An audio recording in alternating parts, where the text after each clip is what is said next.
Welcome to Penrose Learning, where we make understanding easy. You'll start by opening the exact Excel file and selecting the sheet you want to populate. Once done, install or enable the QR generation tool or plan a URL endpoint that returns row data.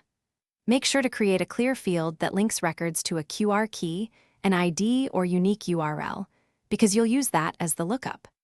Now create the first QR sample so you can test the full flow end-to-end. Next, you'll generate the QR that contains the link or encoded data for the record. Include a query parameter like ID equals 123. Then set up Power Query or a lightweight script to read that incoming ID and pull the matching row into Excel.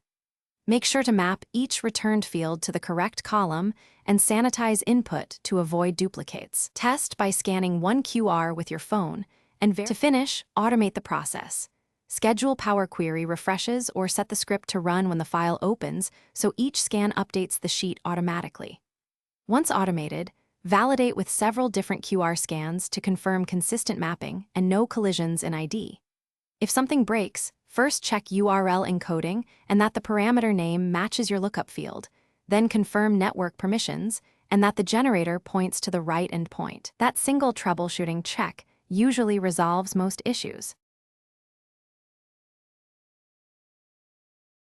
Thanks for watching. If this was helpful, leave a like and consider subscribing. See you next time.